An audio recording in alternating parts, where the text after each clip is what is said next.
Welcome everybody. Before we begin, I just want to ask you to turn off any pager, cell phones, beepers, anything that you have that's liable to make noise. I'll give you a sec to do that. Also, after the program, we're going to have a book signing with Professor Wexler. You can have a book signed here. We do have a register out there where you can pay, or throughout the store. All right, well, welcome again to the Barnes & Noble at Boston University. Tonight we are pleased to host Jay Wexler, professor of law and author of Holy Hullabaloos, a road trip to the battlegrounds of the church-state wars. What happens when a law professor, who's also a divinity graduate, takes a trip to the famous and not so famous sites of church and state cases? The result is what satirist author Christopher Buckley praises as the sharpest, most insightful, most side-splittingly funny book on law since Supreme Courtship. That's his book, for anybody who missed the reference. Inspired by the likes of Sarah Vowell and Chuck Klosterman, Jay Wexler set out on a tour of America's battlegrounds across the country to get down to the heart of the matter.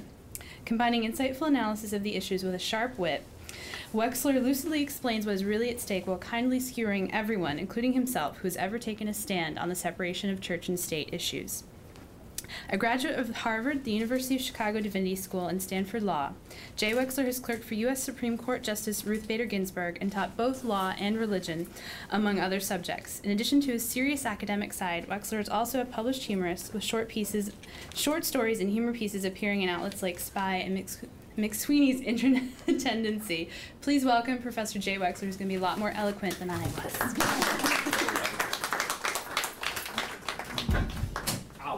Thank you. Well, hi, thanks. Thank you. Thanks for coming. It's nice to see you. So this, I had this idea that I would write this. See, I barely got tenure, and then it was a battle. But after that, I decided that I wanted to write a book, just sort of a law and religion book for people who, were not necessarily lawyers or not necessarily scholars, but just for people to go out and people to, regular people who are interested in law, religion, government, whatever, politics, to go out and learn about church-state law. And I had this plan that I would, write this book from my office, like the typical kind of boring professory book. And then I was reading this book called Assassination Vacation by Sarah Vowell, which is a much better book than Holy Hullabaloos, but nonetheless, it gave me the idea for maybe doing this. She writes this book where she goes on a road trip, searching out places where assassinations of various presidents happened. And so I thought, well, I could do a road trip too. I could do a road trip to church-state places. And once I got that idea, it was obvious that that's what I wanted to do, even though it was not very academic-y, I guess. So anyways, I've written what I like to call the first ever First Amendment memoir-travelogue-comedy. Also quite possibly the last of that genre. But what I wanted, each of the chapters in the book is about a different issue in church-state law. So there's a chapter about evolution, that controversy. There's a chapter about free exercise of religion. And there's a chapter about school prayer as well. And that's what I want to read some from tonight. So the school prayer issue is really interesting. A lot of people think that the Supreme Court has kicked prayer out of the public schools. But it's just not true. Kids can pray in school, they can pray before school, they can pray after school, they can pray at recess, they can pray before lunch. They just have to pray voluntarily on their own, making their own decision to pray. What's illegal is for the government, the teacher, the principal, whatever, to lead the kids in prayer, or to draft a prayer for the students, something like that. So prayer within the school classroom is unconstitutional. It's very clear if the government leads it. What's more difficult and more interesting, I think, is what happens when you leave the school, the classroom, and you go other places like the graduation ceremony or a football field. And that's what I'm going to read some things about tonight. So first, I'm going to read about a case that happened in Providence, Rhode Island, involving a graduation prayer. Okay, so here we go. One of the most interesting and difficult cases the Supreme Court has ever decided in the church-state area involved a graduation prayer given by a rabbi at a middle school graduation in Providence, Rhode Island. The school had a practice of inviting clergy to give one of those so-called non-denominational prayers at the beginning of the ceremony to solemnize the occasion or something. One year, the school invited Rabbi Les Gutterman, an extremely popular and prominent rabbi in the community, to give the opening prayer and benediction. A family sued. In Lee versus Weissman, the court ruled that the school's practice of inviting someone to give a graduation prayer violated the First Amendment. The majority opinion was written by Justice Kennedy. Justice Scalia, of course, wrote the dissent. Justice Kennedy and Justice Scalia are very different kinds of judges. Justice Kennedy is always hemming and hawing and wringing his hands and rubbing his temples and changing his mind and struggling mightily to come up with the right answer to whatever question he's wondering about, while Justice Scalia seems to, well, to not do those things. To judge from his written decisions, public speeches, and questions at oral argument, Justice Scalia appears incredibly sure of himself and his views. I don't know for sure, but I imagine their different styles must drive each other nuts. Perhaps it's evidence for this that some of Justice Scalia's most vitriolic dissents, including the one in the graduation prayer case, have come in cases where Justice Kennedy has written the majority opinion for a closely divided court. Whenever there's a case where Kennedy has written the majority and Scalia has penned the dissent, I like to think of how they might have talked about the case, if indeed they had discussed the matter personally. Additionally, I like to imagine that this conversation takes place on the golf course, after the boys have finished a hard day at the office. And so in lieu of just describing what the two opinions actually said, I'm going to present to you now a short excerpt of what I think a conversation between Justices Kennedy and Scalia on the subject of Lee versus Weissman might have sounded like. And I'm going to go like this when I'm using direct quotes. Okay. So I was going to try to do this as a sort of a diet, and I even brought a puppet, which I was going to use to be Justice Scalia. This is my son's mouse puppet, but I'm not going to do that. Okay, so I'll be both Kennedy and Scalia. Kennedy. 156 yards to the hole. I guess I should use the old 5-iron. Well, I don't know. The wind's moving right to left and the green slopes upward. Perhaps this is a job for the trusty 4-iron. On the other hand, I have been working out at the Supreme Court gym. He makes a muscle and squeezes it with giddy pleasure. Perhaps I could get away with a 6-iron. Or should I use the 8-wood? Scalia. For goodness sake already, Kennedy, just pick a club. Kennedy. Geez. Okay, take a chill pill, Nino. I'll use the 6-iron. Justice Kennedy takes the club and approaches the ball. He takes 14 practice swings and then bounces the ball about 3.5 feet on the ground. Dagnammit! Scalia. All right, it's my turn. My ball is right over here. Get out of my way. Justice Scalia picks a 4-iron out of his bag, steps directly up to the ball, and smacks it 200 yards over the green. Stupid liberal golf club companies! Bites golf club in half. Kennedy. Hey, Nino, what do you think about the Lee versus Weissman case? I know I originally thought the prayer was constitutional, but I've changed my mind. Scalia. What? Are you nuts? Well, here's my thinking, says Kennedy. First, this is a state-sponsored prayer. The state is really involved in the whole thing. It chose that there would be a prayer and then chose who would give the prayer. It told the rabbi he had to give a non-sectarian prayer and then even gave him a pamphlet explaining what that meant. Second, Scalia, hold on there, that's nothing. The school didn't draft the prayer. It didn't review the prayer or edit the prayer. School officials didn't lead the prayer. The rabbi wasn't a mouthpiece of the state. Your conclusion is difficult to fathom.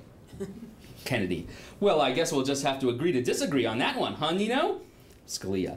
I've never agreed to disagree with anyone on anything. That would be too much agreement. I'm too disagreeable to agree to disagree. Kennedy. Anyways, the second thing is that by sponsoring the prayer, the state has, in effect, required participation in a religious exercise. Obviously, if a student agrees with the prayer and wants to participate in it, he or she will stand up and remain silent. But what about a reasonable dissenter? Won't that person feel peer pressure to also stand or to remain silent? And won't that make the dissenting student feel like he or she is participating in the prayer? That's coercion.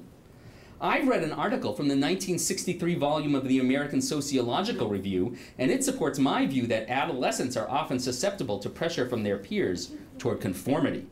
What do you think about that, Nino? Nino? Hey, you should get off the ground and stop pounding your fists. You're getting your Speedo and your fedora dirty. Did I mention that when I have this imagination thing that they're only wearing Speedos and fedoras? No. Scalia gets up and adjusts his fedora. I can't believe this. Your views are all wrong. I don't even know where to start.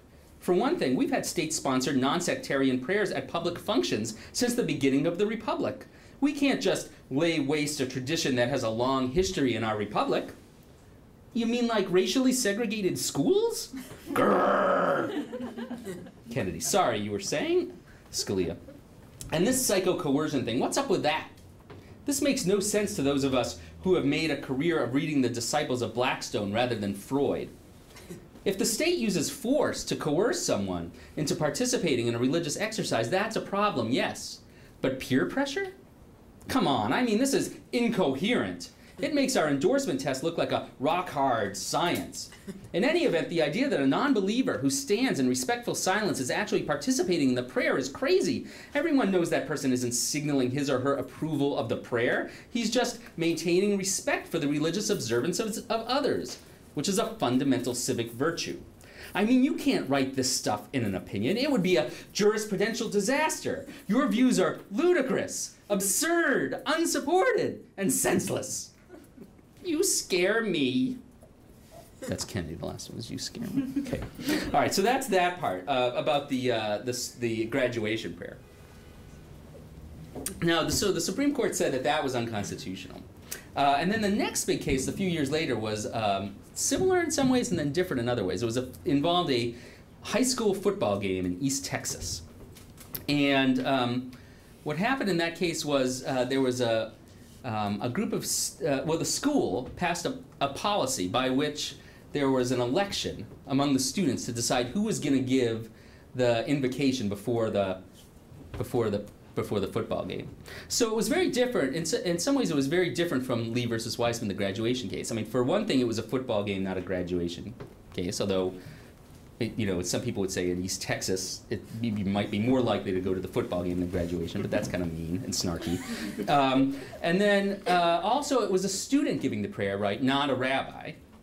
And it was the students who chose which student would give the prayer, not the principal. So in the graduation prayer case, it was the principal who invited a rabbi to give the prayer. Here it's the students choosing another student to give an invocation at a football game. So that's very different, not clear how the case would turn out.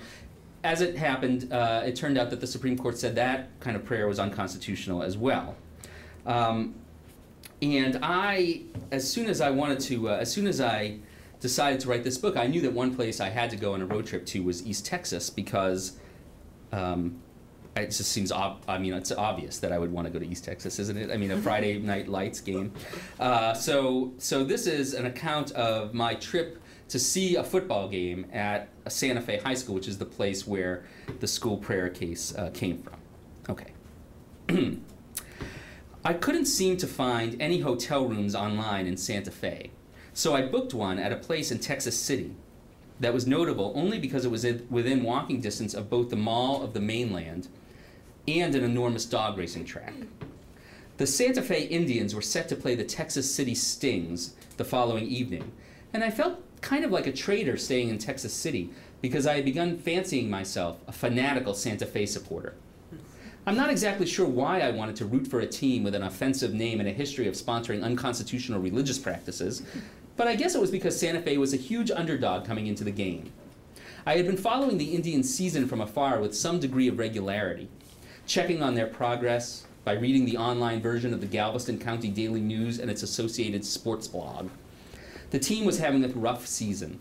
They were coming off a dismal 2006 campaign. A brand new coach had installed a complicated new offensive system. The squad was 1-3 when I arrived, having lost to rival Friendswood 56-6 the previous week.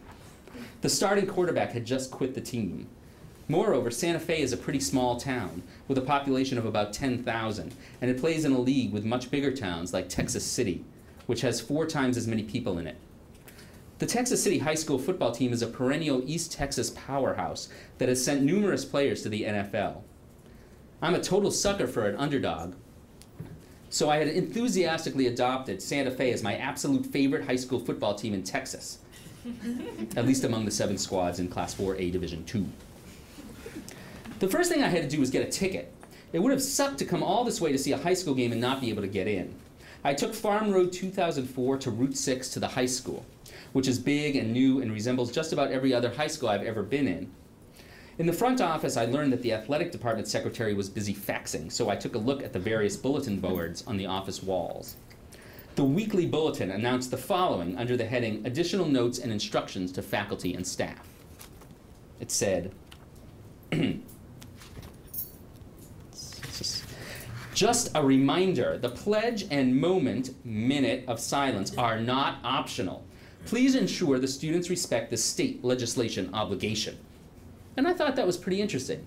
But the next bit was even better.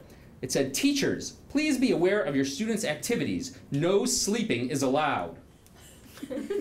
No sleeping allowed? I sort of figured that schools down south would be tough on their students, but come on. When the athletic department lady was finished faxing, we took a long walk together to her office, during which she basically talked nonstop about the game and the students and the game and also the game. She was what I would call peppy. In the office, I picked out what I thought was a nice seat. Row 21, seat A, right on the aisle, so I'd be able to go buy a hot dog without bothering anyone. I paid my $6 and told her how excited I was to finally be seeing a Friday Night Lights game. She warned me that Santa Fe was probably going to lose and that they needed all the support they could get. I told her that I was happy to help out any way I could, with clapping or hooting or whatever. And then she asked me if I was new in town, and I had to decide right then and there whether I was going to tell her the real reason for my visit. I should have told her. If I had, we would have talked about the prayer issue. And given how peppy she was, I'm sure she would have said some really interesting stuff that I could have written about here. But I didn't tell her, and I'm almost too embarrassed to explain why. I was suddenly struck with the fear that if I admitted I was there to see whether anyone still prayed before the game, somehow I would never know whether the pregame ceremony I got to see was the typical ceremony, or whether the school had changed it by deleting any religious aspect so that I wouldn't be able to see it. I think it might be hard to express just how narcissistic this fear was. To be clear, I thought that the school might change its entire pregame ceremony just for me. And I could imagine how this would have worked. I would leave the building and the athletic department lady would immediately call the principal and tell him some law professor is here to see if they still pray, and the principal sends an emergency message to every school employee. No prayer, no prayer, repeat, cancel the prayer. Liberal, atheist, northeastern law professor coming to game, no prayer at football game tomorrow.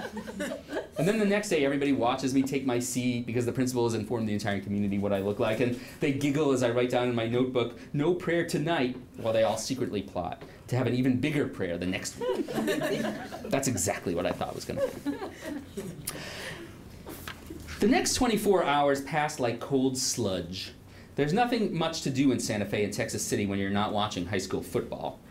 I walked around the mall hoping to see some football crazy kids whooping it up in anticipation of the game, but the place was almost completely empty. On the way back to my hotel, I saw a bird running along the road. I assumed, safely I think, that it was a roadrunner. I got to the field around an hour before game time so I wouldn't miss any surreptitious prayers or crucifixion reenactments or anything. And at last, it was time for the moment I had been waiting for. Following an introduction of the senior band members, the PA guy announced that everyone should rise for the Pledge of Allegiance. And a minute of silence. No prayer. Oh well. I hadn't really expected the school to violate the court's ruling. But still, some part of me hoped that I could uncover some dastardly doings as part of all of my research. Everyone in the stands, including myself, stood up and took off his or her hat and said the pledge. But then instead of offering a minute of silence, the PA announcer went right into introducing the cheerleading squad. It was actually quite weird. One big guy sitting a few rows ahead of me jokingly yelled something like, "What about the minute of silence?" And then a little guy in back of him screeched, "More like a minute of silence!" The game itself was not that great. For one thing, my beloved Indians got completely crushed. Texas City was too much for them. It was 21-0 before I had even blinked, and by halftime it was 31-0. Moreover, sometime during the second quarter, it started to rain like crazy. It rained cats and dogs, whatever that means. An ark would have been nice. Before the rain started, though, I was lucky enough to have a conversation with a guy sitting in row 21, seat B. I asked whether he had a son on the team. He told me that he himself used to play for Santa Fe and that he had kids in the band and the dancing squad. Then he asked me what I was doing there, and this time I didn't hesitate to mention the book. He definitely remembered the controversy, and he didn't think much of the court's decision.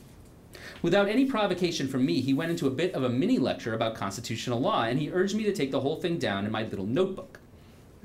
I can't guarantee I got every word exactly right, but it was pretty much like this, quote, "The Constitution doesn't say separation of church and state. It says we can't make a law regarding the free practice of religion. Well, now we've got a law that's about the free practice of religion, and it's perverted. We don't have law, we have judges who are interpreting law, and that's wrong. One of the framers of the Constitution thought that justices shouldn't be lawyers because they should just go with the plain language, but now we've got all lawyers with their interpretations as judges." I wondered whether to point out to him that nothing he was saying made any sense to me, but I had a couple of reasons for keeping my mouth shut. For one thing, I viewed my role at the game as being pretty much an objective observer, and I didn't think it was appropriate or helpful to my project to start playing law professor in the stands of a football game. More importantly, when the guy wasn't talking about constitutional law, he was telling me about how many fights he had gotten in during his life. I swear that in a conversation that lasted 15 minutes at most, this guy talked about fighting at least 3 times, including how, when he lived in a different state for 3 months, he had gotten into a fight every single day. Also, he mentioned that he was a gun nut and declared that, quote, "Trying to stop crime by regulating gun ownership is like pulling the dog's teeth because the coyote ate the chickens." Once again, I had no idea what he was talking about, but one of the tenets I live my life by is to not challenge guys in Texas who like to fight and shoot guns. So I decided to let the heterodox constitutional theory and gun control policy simile stand without comment. I spent most of the rest of the game hiding under the bleachers, trying not to get too wet. At one point, I tried to strike up a conversation with a woman who was wearing a shirt that said assistant principal. I said, "I think this is going to blow over soon." She looked at me like I was an idiot. "Right," she said, and then turned away. Sometime during the 4th quarter, I ventured out into the rain and watched the end of the game from the fence next to the field. Texas City continued to play strongly, though not as well as it did in the first half. Santa Fe's offense did just about nothing, although its defense did manage a late-game safety. The contest ended with a series of running plays going nowhere in the deep mud and pounding rain. Final score, Texas City 44, Santa Fe 2. They never had a prayer. Get that? Okay, so that's what I wanted to read from the prayer portion of the book, and there's just one short other thing I want to read. I'd like to read a little something different at each little reading. So what I'm going to read something that's related to this football anecdote. See, right before I talk about the football thing, I mentioned in the book that once I knew I was going on this road trip, I knew I had to go to this football game because I am a huge football fan. I was actually a Patriots season ticket holder back when the Patriots were 2-14 every year, and everybody wore bags over their heads and stuff. But we then gave away our tickets, which was a stupid move. But and I also mentioned in the book that I was a 2.5 string center on my freshman football team in high school, but I don't explain what that means. So I thought that just for like a little bonus, I would read a little story that I wrote a long time ago that's entitled "Some Notes Regarding My Stint as 2.5 String Center on My Freshman Football Team circa 1983. Just to sort of to round out the story. The summer before I started high school, I worked out really hard so I could make the freshman football team. I did this because I thought that if I made the football team, people would like me better. I lived with my grandparents in Fort Lauderdale that summer, and so I did a lot of swimming in the Greenhaven 13 community pool. I also did lots of push-ups. Also, I tried to hit on a couple of the girls who were down visiting their grandparents for the summer, but they didn't like me, and they rejected me and laughed at me. The tryouts were after school every day the first week of classes. I did pretty well for never having played football before, but I didn't think I would make the team. And when they posted the list of who made it, I didn't even go look because I was sure my name would not be on the list. But then I saw a guy I knew who was strong, and he said to me, "Hey, you made the team." I looked at the list and I had made the team. You might think that everybody who tried out made the team, but that's not true. 3 people got cut. One person who got cut was this guy named Todd, who at the time I didn't like because in 8th grade he had made fun of my bad hairstyle a lot, but who turned out to be an okay guy. We've kept in touch sporadically since then. I exchanged emails with him not long ago, He went to medical school and now works as a cardiologist, and he seems pretty happy, all things considered, given the recent tragic death of his wife. The name of our school mascot was the Eagles, but because we were just the freshman team, we were called the Eaglets. We all thought that really sucked, and we would never tell anybody that was our name. We would lie and we would say, we are also the Eagles. For some reason, maybe because I was fat and not fast or quick or skilled in any way, I got assigned to play center, the guy who snaps the football to the quarterback. Actually, I was the third-string center, right behind Tolucci and Gimbel on the personnel chart. But I should say that in reality, I wasn't quite the third-string center, because for some reason that I cannot remember, I was the only center that the second-string quarterback could take a snap from. So if the first-string quarterback went out, then I got to go in with a second-string quarterback. And for that reason, I like to tell people that I was actually the second-and-a-half-string center. And when I say that, people usually laugh a little, though it's a nervous laugh and one that stems from being uncomfortable and sad. During the whole season, I only got to snap the ball during a game 9 times. One time I snapped it badly and there was a fumble. But I didn't actually know there had been a fumble until the game was over and my father told me about it on the way home in the car. I was surprised. Another time I got a penalty called on me. I had left the huddle early, like the center's supposed to do. And when I got to the ball, I noticed that the stitches were pointing to the left instead of to the right, where I needed them to be so I could snap the ball properly. So I picked the ball up off the ground and I turned it around so that the stitches were pointing to the right. And then the referee threw a flag. Illegal procedure, offense, 5 yards, still second down, he said. Apparently, there's a rule that the center cannot pick up the ball until everyone's on the line of scrimmage. So I caused a penalty before the team had even left the huddle. And the quarterback yelled at me, and it was embarrassing. One game I did pretty well. I blocked the nose tackle out of the way on 2 separate plays. And after the game, when we were lined up shaking hands with the other team, the nose tackle, whom I had blocked, made a special point of saying, "Nice game, center." But since we all lived in Boston, he said it with a real Boston accent. "Nice game, center!" Ow. We didn't have that good a year, but I'm pretty sure that making the football team made people like me. It didn't make them like me too much, but it made them like me a little better than they would have liked me if I hadn't made the team.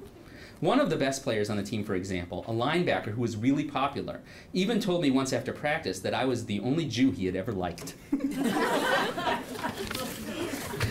So that's all I have to say for reading from the various things. And if people want to ask questions, we could talk about church state. Probably you don't have many questions about the whole football, second and a half string quarter center thing. But if you do, I'd be happy to answer those as well. Or we could not. Yeah, Mark. Of all your trips, which was your favorite? Yeah, that's a good question. The thing is that the trip I went to Miami in like December, late December. So like that's an easy one, right? Because I went to Miami because I wanted to meet with these Santeria priests. There's a very famous Supreme Court case where this town of Hialeah, Florida, banned animal sacrifice. And it did it in order to basically discriminate against this Santeria group who was carrying out animal sacrifice. And the town really didn't care whether animals were being, tortured for by having stuff sprayed in their eyes to test, chemicals, or they didn't care that greyhounds were chasing rabbits and ripping them apart. But they really cared about the Santeria sacrificing a few chickens for their religious rituals. So the town passed this law basically discriminating against the Santeria. And the case went all the way to the Supreme Court, and the Supreme Court 9-0 said that the Santeria won. So I went down there to talk to the Santeria priests and other people in the Santeria community. And partially it was great because it was Miami in December. But also it was really, it was very interesting. Got to go to this, like totally randomly, I had the opportunity to go to this priest's house while he was like doing this initiation ceremony, not initiation, he was doing his anniversary. He had an anniversary ritual every year upon celebrating the year, the day that you have become a priest, you do this ritual. And he was ritually purifying himself in the back room, and he was wearing all white, and he was chanting, and I was talking to these other Santerias, and we were in the living room, and there was all this goat meat on the table, and there was this painting of a dead goat with blood pouring out of him, and then there was this, and every once in a while there would be this chanting, and everybody would stand up, and then somebody would come out from the back room and put powder on my head, and then they would go back, and then we'd go back to talk. So that was really, really interesting. I also, on that trip, tried to see if I could find any discarded carcasses. because they're part of the complaint about the Santeria is, well, they not only do they sacrifice the animals, but then they leave their carcasses places. And I found some article where some woman complained to one of the local papers that there was this cemetery called the Pinewood Cemetery near Coral Gables, I think it's called. And where she would run into old chicken carcasses and goat carcasses. So I decided to go around that cemetery one day and look and see if I could find any goat carcasses. And it was creepy and fun, but I didn't find any goat carcasses. But overall, that was probably my favorite trip. But they were all great. I spent a week in Wisconsin talking with the Amish because there was a big Supreme Court case that came from New Glarus, Wisconsin, about the Amish and their right to keep their kids home from school after the kids turned 15, and it was terrific talking to the Amish. I met this one Amish guy who, the one Amish guy left in the town who was, I called him on his cell phone, and he was, we met, he was recovering from a motorcycle accident at his house, and he was drinking Mountain Dew and smoking, and we had a conversation about the Amish in this case. That was fun, too. Yes? So is there a point at which something that would be illegal for another group is not allowed for a religious group? I'm thinking like the peyote smoking, which I think is allowed. Right, as well, a religious ceremony. So is there some point where they've said this is beyond what we can allow? Well, it's a complicated issue. They're coming separate issues. Like, one issue is, imagine that there's a law that says you can't smoke peyote. And so there's a non-religious person who wants to smoke peyote. It's clear they can't. The question is, can a religious person who wants to smoke peyote for religious reasons come forward and argue their free exercise? They have a free exercise right under the First Amendment to smoke peyote. And the Supreme Court has said basically no. There's no right there. It's a long history. I go over it in the book. It goes like, for a while the answer was yes, and then it was no, and then it was sort of, and then it was not really, and now it's mostly no, mostly no. The second question, though, is can the government itself exempt only, say, Native Americans from the law prohibiting peyote? In other words, there's a law that says you may not smoke peyote unless you are doing so as part of a ritual, a religious ritual, right? And you might imagine some secularist who wants to not smoke but eat peyote say, I'd like to also eat the peyote, please, and it's not fair to me. But in that case, for the most part, the Supreme Court has said that those kinds of laws are okay, that it's okay for the government, say the legislature or an administrative agency, to exempt a religious believer from an otherwise general law which would prohibit some sort of behavior. There are limits on that, but so I think does that get at your question? Yeah. Yes? Why do you think people become so passionate about religion in schools, and why do you think that's such a heated issue? I think it's because the schools are kind of the battlegrounds for where we fight over who's going to transmit value to the next generation. I mean, they're public schools. Everybody has a right to go. Kids from all backgrounds, all belief systems. They go to these schools, and somebody's got to teach them something. And no matter what they teach them, there's going to be some value transmission involved in that. If they, for example, if schools don't mention religion at all, like sometimes they do now, it's going to send the message that religion's not important. If they, on the other hand, teach that Christianity is truth, then the kids a lot of kids are going to come out of school thinking that.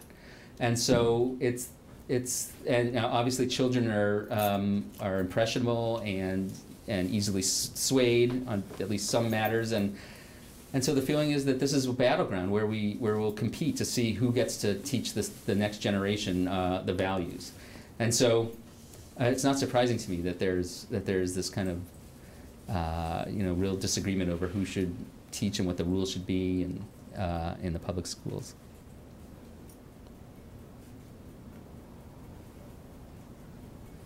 Yes? It's not a church issue, but are kids required to say the pledge? No, they're not required to say the Pledge of Allegiance. To put it another way, there may be a law that says that the teacher has to lead the Pledge of Allegiance every day, but a kid has the right to opt out. That's not a church-state issue. It's actually a free speech issue. It was decided challenged by the Jehovah's Witnesses. And so if you're who objected to it not because it said under God, but because they didn't want to say an oath to a government, something like that. So so you can always opt out of saying it. The problem is that, and that's true for the prayer cases too. All of the school classroom prayer cases, all of them involve policies which let the kid, if they wanted to, stay quiet or leave the room or something. And so the schools said, well, that's so we're not coercing them. They can leave or they can be quiet. And the school, the court has always said, when you're a kid in that situation, you feel or inevitably feel peer pressure to participate in the prayer or whatever the religious ceremony or is. So that's the rationale why school prayer is unconstitutional, even though kids can opt out.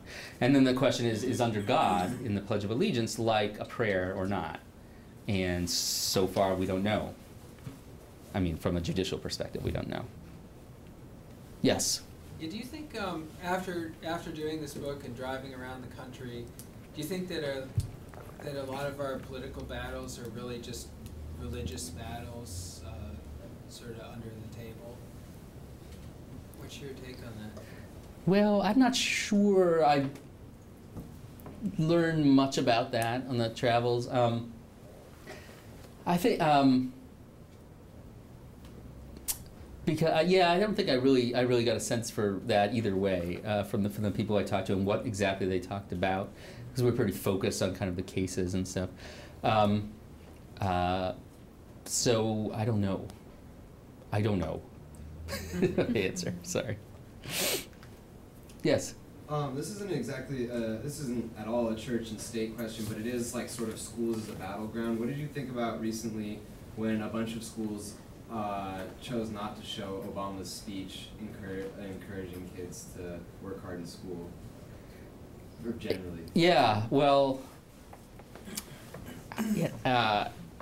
I did not like that.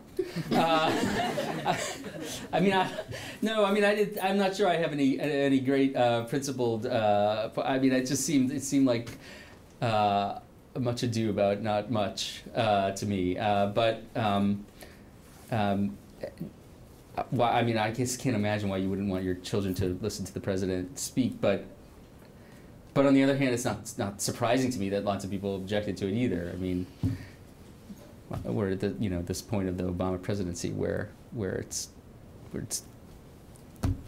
teetering, or and so I'm not surprised, but I just it's like one of those things where I don't know, why I can't believe it. But look, I don't feel derision to the people who who felt that way. I mean, I think that one thing that I try to talk about in this book, and it's more about religion than politics, I guess, but is that we're going to have these like really fundamental differences between us, among us, about these important issues, and I think that we have to remain civil about them and sort of respect people who have very different views from our own, which is difficult. I make the case with respect to religion. I mean, particularly when in my chapter when I go to the Creation Museum, and I don't believe in anything I saw at the Creation Museum. This is a museum that $27 million museum on the outskirts of Cincinnati, which is basically dedicated to biblical literalism, and they're animatronic dinosaurs talking to animatronic people and stuff. It was a fascinating trip, for me, I look at it and I'm like, wow, I just can't believe this. But at the same time, I think we have to respect people who have this very different view of reality, and I don't think we get anywhere by insulting them or yelling or So I'm maybe more mellow about that than other people. I don't know. Yes. What place would you have liked to have gone that you didn't go? Right. So, well, there are a lot of places.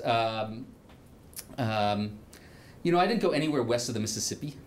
My car, if you've seen my car, you'd know. So I'm sort of thinking about a sequel, a West of the Mississippi sequel. Are there any editors out there? There are a lot of places out west.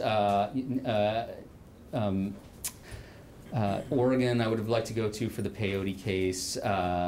Salt Lake City to talk with the Mormon community. Native American places. I should have gone to the Deep South more.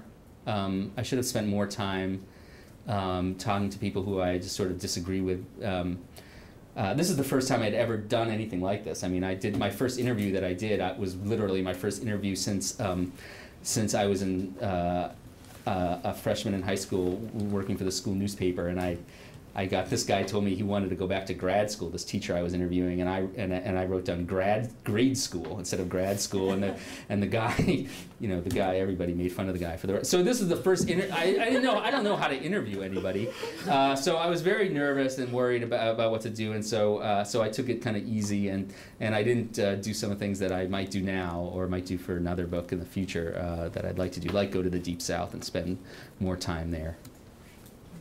Yes. You said that one of the purposes that you wanted to write the book for was to give ordinary people perspective on government law and politics. Can you talk a little more about the types of messages you were trying to send, such as you were following court cases that had happened in different places and just trying to get a different perspective on those, or how did you go about deciding where to go? How did I decide where to go? And what you wanted to speak about. Well, yeah, I think there are different answers to that. For where I wanted to go, I wanted to make sure I wanted to go to places where big disputes or cases came from, where I could use my trip as a way of kind of elucidating the principles that came out of the cases, while also kind of trying to understand those cases better by talking to the people and seeing the places where they came from. Because, as a professor, you sit there and you read your book and you go to class and you teach from the book, and you don't get you could spend your whole career teaching stuff out of a book and not having any real knowledge of the places you're talking about. And so I wanted to go see those places that I had been teaching about. Maybe it'll make my classes better, I don't know, we'll hope. As to what I wanted to talk about, I mean, there are a couple of things. On one level, I wanted to explain to a lay audience, non-lawyers, what the law is, because I think people have this. They're like, separation of church and state. They have a sort of knee-jerk reaction about what that might be, although the knee-jerk reactions might be very different. And I don't think people really know what it means, at least what it means as a descriptive matter from the perspective of the courts. So I wanted to make it just explain in very kind of non-expert language what's going on so people can learn about it. I also wanted to make this point that I was talking about to the gentleman earlier, which is that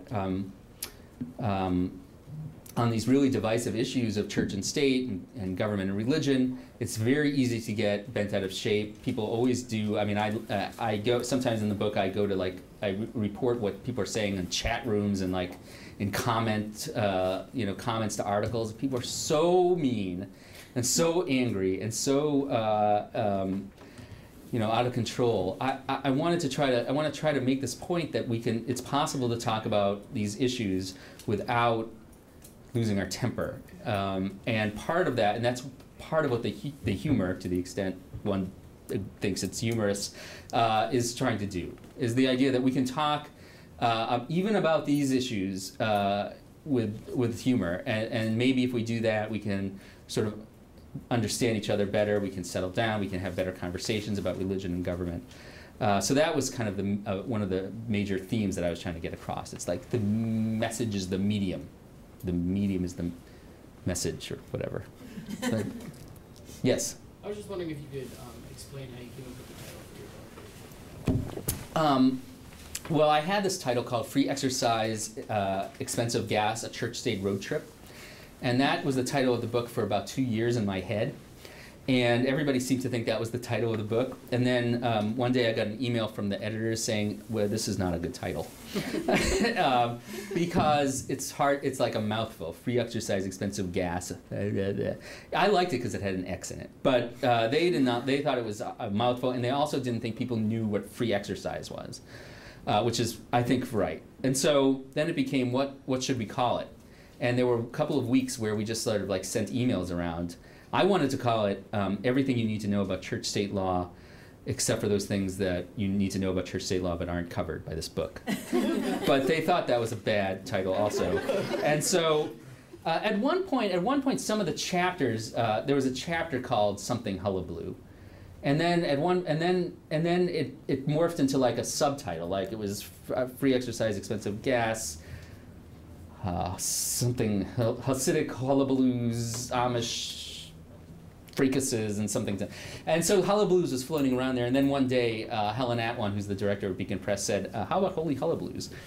And I said, everyone seemed to say, "Yeah, that was pretty good." Some people, don't like it, but a lot of people like it. I like it. I like it because it's both an adjective-noun combination and a full sentence, like an exclamation, like Batman. Yes. So one of the things you were sort of trying to do was to bring people to the table to talk about church-state issues in like a de-charged atmosphere, like sort of like that. I doubt that they do this for you, but are you able to see how your sales have worked geographically? Yeah, they're flat across the country. No, I don't know that. I do since I'm incessantly Googling the book and stuff, I have run into some religious people who have liked it for the reason I kind of hoped they might. So did you send a copy to the people at the Creation Museum? No, I did not. I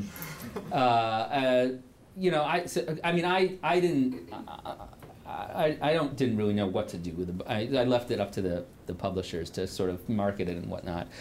But the reviews that I've seen make me are kind of heartening, in that not like there are many of them, but they say things like, though a